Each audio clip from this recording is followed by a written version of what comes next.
Maths 10.4 मतलब class 10 NCERT CBSE chapter number 4 quadratic equations.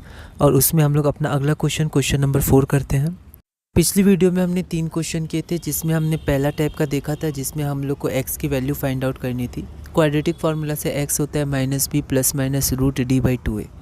अब हम लोग देखते हैं नेचर ऑफ रूट्स। ये बहुत ही इंपॉर्टेंट टॉपिक है, इससे क्वेश्चंस आते हैं 2025 में बहुत सारे क्वेश्चंस आए हैं, तो इसको हम लोग देखते हैं। हमें नेचर ऑफ रूट्स निकालना है इस क्वाड्रेटिक इक्वेशन का। ये हमारे पास क्वाड्रेटिक इक्वेशन है 2x² - 4x + 3 = 0, और इसका हमें नेचर ऑफ रूट्स पता करना है। 2019 में 2 मार्क्स का ये क्वेश्चन आया था। तो सबसे पहले इसका नाम नहीं दिया है तो हम लोग px मान लेते हैं, या अगर हम चाहते हैं तो px को बिना माने सिर्फ ये भी लिख सकते थे, कोई दिक्कत नहीं। तो हमने px मान लिया 2x² - 4x + 3 = 0। अब यहाँ पर नेचर ऑफ रूट्स के लिए हमें पता है कि हमें d निकालना पड़ता है। अगर d > 0 है तो real and distinct roots, d = 0 है तो रियल एंड इक्वल रूट्स, और d अगर <0 है तो हमारा इमेजिनरी रूट्स या नॉट रियल आता है। ये ध्यान रखना है।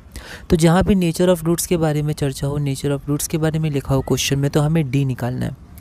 2 मार्क्स का स्टेप मार्किंग होगी, तो हमें ध्यान से आगे बढ़ना है। d का फॉर्मूला होता है b² - 4ac। तो सबसे पहले यहाँ से हम लोग a निकाल लेते हैं। तो 2b - 4, ध्यान रखेंगे साइन के साथ लेंगे तो -4, और c = 3। डिस्क्रिमिनेंट d हमारे पास हो जाएगा b² - 4ac। तो b की वैल्यू -4 है तो -4 का स्क्वायर, -4 × a की वैल्यू 2 है और c की वैल्यू 3 है, तो 4 × 2 × 3। -4 का स्क्वायर 16 हो जाएगा, माइनस का माइनस, और 4 × 2 = 8, 8 × 3 = 24। तो 16 - 24 जो हमारे पास -8 हो जाएगा। तो यहाँ से d की वैल्यू हमारे पास -8 हो गई। अब क्योंकि d बराबर हमारे पास -8 है और d हमारा क्या है, <0 है, मतलब 0 से कम है, क्योंकि -0 से कम होता है, -8 <0, d <0, तो हमारा जो गिवन इक्वेशन है उसका रियल रूट नहीं होगा, तो हैज़ नो रियल रूट्स। ये हमारा आंसर हो जाएगा। तो नेचर क्या हो जाएगा, नो रियल रूट्स। अगला क्वेश्चन हमारे पास है find the value of k। ऐसे क्वेश्चंस बहुत आते हैं। Find the value of k for which the quadratic equation has real and equal roots. तो यहाँ पर हमें बोला गया है रियल एंड इक्वल रूट्स है, तो अगर इस इक्वेशन का रियल एंड इक्वल रूट्स है तो आप k की वैल्यू बताइए, ये हमें देखना है। तो यहाँ पर गिवन में हम लोग देखते हैं क्या दिया है, x² + 5kx + 16 = 0। हमारे पास रियल एंड इक्वल रूट्स है और हमें फाइंड क्या करना है, वैल्यू ऑफ k फाइंड करना है। तो यहाँ पर हम लोग देखते हैं, फिर से हमें रियल एंड इक्वल रूट्स दिया है, मतलब d = 0। तो बस इतना कॉन्सेप्ट याद रखना है, रियल एंड इक्वल रूट्स के लिए d = 0 है, d की वैल्यू निकालना है और फिर उसको 0 के बराबर कर देना है, ठीक है।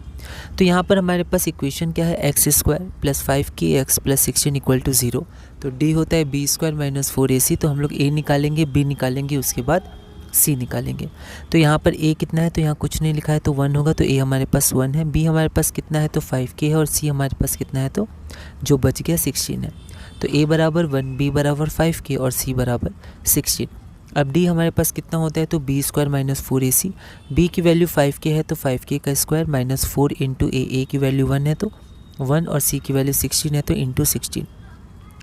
यहाँ पर 5k², तो 5 का स्क्वायर हो जाएगा 25, k का स्क्वायर हो जाएगा k², तो 25k²। आप देख सकते हैं 25k², माइनस का यहाँ पर हमने माइनस रख दिया, और यहाँ पर देखेंगे 4 × 1 = 4 एंड 4 16 या 16 4 = 64। तो 25k² - 64। तो हमारे पास 25k² - 64 हो गया, और ये हमारे पास d की वैल्यू हो गई। तो d = 25k² - 64। अब हम लोग आगे बढ़ते हैं। अब यहाँ पर हमें दिया हुआ है कि रियल एंड इक्वल रूट्स है, तो यहाँ पर लिख सकते हैं हम लोग। आप चाहते तो रियल एंड इक्वल रूट्स भी लिख सकते थे, पर आप फॉर भी लगाते हैं, मतलब फॉर भी लगा सकते हैं। रियल एंड इक्वल रूट्स के लिए क्या होता है, d = 0। बस यहाँ से हम लोग को d की वैल्यू पुट कर देनी है। हमें पता है कि रियल एंड इक्वल रूट्स है, और हमें पता है नेचर ऑफ रूट्स में कि अगर किसी इक्वेशन का रियल एंड इक्वल रूट्स है तो उसके लिए d = 0 होता है। तो यहाँ पर हम लोग d = 0 रख देंगे। अब यहाँ पर d हम लोग के लिए कितना निकला है, तो यहाँ देखिए d बराबर है 25k² - 64। तो इसको हम लोग = 0 कर देंगे। तो 25k² - 64 = 0। k² वाले टर्म को इधर ही रखेंगे, माइनस उधर जाएगा तो प्लस हो जाएगा। तो 25k² = 64। तो k² बराबर हो जाएगा 64 / 25। तो के स्क्वायर हमारे पास क्या हो गया 64 डिवाइडेड बाई 25। अब स्क्वायर जब उधर जाता है ध्यान रखिएगा तो रूट बन जाता है, जैसे प्लस उधर जाता है माइनस बन जाता है, इंटू उधर जाता है डिवाइड बन जाता है, माइनस उधर जाता है प्लस बन जाता है। वैसे ही जब स्क्वायर उधर जाता है, क्योंकि हमें के की वैल्यू चाहिए और के पे स्क्वायर है तो स्क्वायर को हमें उधर भेजना है, तो जब स्क्वायर उधर जाता है तो हमारा रूट बन जाता है। तो यहाँ पर के हमारे पास हो जाएगा प्लस माइनस रूट अंडर 64/25। अब यहाँ पर प्लस माइनस को तो प्लस माइनस रहने देंगे और ये जो रूट है वो रूट ऊपर नीचे हो जाता है, मतलब 64 का रूट और 25 का रूट। 64 का रूट 8 होता है स्क्वायर रूट और 25 का 5 होता है। तो हमारा आंसर हो जाएगा प्लस माइनस 8/5 जो हमारा रिक्वायर्ड आंसर होगा। एक बार प्लस ले लीजिए, एक बार माइनस ले लीजिए, तो वैल्यूज़ ऑफ के आर, दो वैल्यूज़ आएंगी 8/5 और -8/5 जो हमारा रिक्वायर्ड आंसर है। ठीक है, तो ये हमारा हो गया। अगला क्वेश्चन हम लोग देखते हैं। अगला क्वेश्चन भी सिमिलर क्वेश्चन है, 2023 कंपार्टमेंट में 1 मार्क्स का क्वेश्चन ये पूछा गया था। क्वेश्चन है the value of k for which the equation 4x² + kx + 9 = 0 has real and equal roots. तो हमारे पास रियल एंड इक्वल रूट्स है और हमें के की वैल्यू फाइंड करनी है। तो यहाँ पर फिर से रियल एंड इक्वल रूट्स है, मतलब d बराबर 0। तो इसमें हम लोग d की वैल्यू निकालेंगे, उसको 0 के बराबर कर देंगे, आगे सॉल्व करेंगे तो k की वैल्यू आ जाएगी। अब ये 1 मार्क का है लेकिन फिर भी यहाँ मैंने स्टेप्स लिखे हैं। तो स्टार्टिंग में अभी क्योंकि एग्ज़ाम के लिए समय है तो प्रैक्टिस के लिए हम लोग 1 मार्क्स हो 2 मार्क्स हो कुछ भी हम लोग स्टेप ज़रूर लिखेंगे। ठीक है, 2 मार्क्स में तो लिखना भी पड़ता है एग्ज़ाम में, लेकिन 1 मार्क्स में आपको मेन एग्ज़ाम में नहीं लिखना होगा, लेकिन यहाँ पर आप प्रैक्टिस के लिए ज़रूर लिखिएगा। तो गिवन हमारे पास इतना है, आप चाहें तो 2 फाइंड भी लिख सकते थे, पर क्योंकि 1 मार्क्स है तो थोड़ा स्टेप हम लोग कम कर सकते हैं। तो हियर ए कितना है, तो ए हमारे पास 4 है, बी हमारे पास के है और सी हमारे पास 9 है। फिर से हम लोग डी निकालेंगे, डी होता है b² - 4ac। ठीक है, अब यहाँ पर स्टेप मार्किंग्स होती हैं तो आप इसका बिल्कुल ध्यान रखिएगा। तो यहाँ पर हमारे पास बी के है तो b² हमारे पास k² हो जाएगा। तो यहाँ पर b की जगह हम लोग k पुट कर लेंगे तो b² k² हो जाएगा, -4 × a × c, तो 4 × 4 × 9, तो k² = 4 4 16, 16 9 144। तो d बराबर हो जाएगा k² - 144। तो ये हमारा d आ गया। ठीक है, अब for real and equal roots, क्योंकि क्वेश्चन में दिया था रियल एंड इक्वल रूट्स है, आप यहाँ पर देख सकते हैं। इट हैज़ मतलब उसके पास है, क्या है, रियल एंड इक्वल रूट्स। तो यहाँ पर रियल एंड इक्वल रूट्स के लिए d बराबर 0 होता है। अब हमने जो d की वैल्यू निकाली उसको बस हम लोग यहाँ पर पुट कर देंगे। तो d बराबर 0, तो k² - 144 जो हमने निकाला था = 0। फिर से इसको इधर ले जाएंगे तो माइनस है तो प्लस हो जाएगा, तो k² = 144। अब रूट को हम लोग इधर भेजेंगे तो स्क्वायर रूट होता है ये, सॉरी स्क्वायर को उधर भेजेंगे, ये स्क्वायर होता है k का स्क्वायर।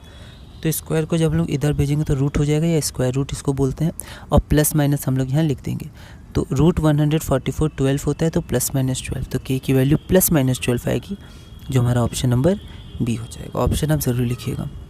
अगला क्वेश्चन फिर से सिमिलर क्वेश्चन है। क्वेश्चन हमारे पास क्या है, find the value of k for which the quadratic equation kx² - 5x + k = 0 has real and equal roots. तो इसका रियल एंड इक्वल रूट्स होगा। 2022 में 2 मार्क्स का ये क्वेश्चन है। तो यहाँ पर फिर से 2 मार्क्स का है, तो अब गिवन और टू फाइंड हम लोग लिखेंगे। तो गिवन हमारे पास कितना है, kx² - 5x + k = 0, और हमारे पास रियल एंड इक्वल रूट्स हैं। ठीक है, रियल एंड इक्वल रूट्स, और फाइंड क्या करना है हमें, तो वैल्यू ऑफ k हमें फाइंड करनी है। तो यहाँ पर kx² - 5x + k = 0 है। अब यहाँ पर a कितना है, तो a बराबर k है, b बराबर -5 है और c बराबर हमारे पास k है। फिर से क्योंकि रियल एंड इक्वल रूट्स है तो d बराबर 0 होगा, तो हम लोग बस d की वैल्यू निकालेंगे, उसको 0 के इक्वेट कर देंगे। तो d बराबर है b² - 4ac, तो b हमारे पास -5 है, b का स्क्वायर मतलब -5 का स्क्वायर, माइनस का माइनस, a की वैल्यू k है तो 4 × k, c की वैल्यू k है तो 4 × k।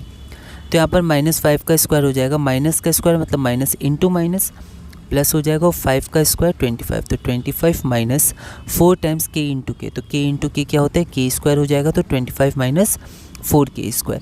अब हमें क्या दिया हुआ है, तो यहाँ दिया है this equation has real and equal roots. तो अगर इसके पास रियल एंड इक्वल रूट्स है तो हमारा d की वैल्यू 0 हो जाएगी। अब d की वैल्यू हमारे लिए है क्या, तो 25 माइनस 4k², तो 25 माइनस 4k² = 0 है ना। अब यहाँ पर हम लोग क्या करेंगे, ये माइनस का 4k² है तो हम लोग अभी इसको इधर भेज देंगे, तो ये प्लस का हो जाएगा, तो 25 = 4k²। अब k वगैरह x वगैरह को ज़्यादातर लेफ्ट में रखते हैं हम लोग, तो हम लोग इसको पलट के लिख देंगे।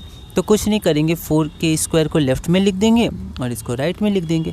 तो 4k² इज़ इक्वल टू 25 और यहाँ पर बीच में इंटू है तो ये नीचे आ जाएगा, तो k² इज़ इक्वल टू 25/4। अब यहाँ पर स्क्वायर है, स्क्वायर जब इधर आ जाएगा तो प्लस माइनस और रूट हो जाएगा। तो ये जो रूट है हमने देखा था ये ऊपर नीचे हो जाता है, यहाँ पर बढ़ जाता है न्यूमरेटर और डिनोमिनेटर में। तो √25 आपका 5 हो जाएगा, √4 आपका 2 हो जाएगा। तो k की वैल्यू +-5/2 हो जाएगी। तो एक +5/2 एक -5/2, therefore values of k are 5/2 and -5/2 जो हमारा रिक्वायर्ड आंसर होगा। तो इस वीडियो में हम लोग इतने ही रखते हैं। सिमिलर क्वेश्चंस थे, इंपॉर्टेंट क्वेश्चंस थे।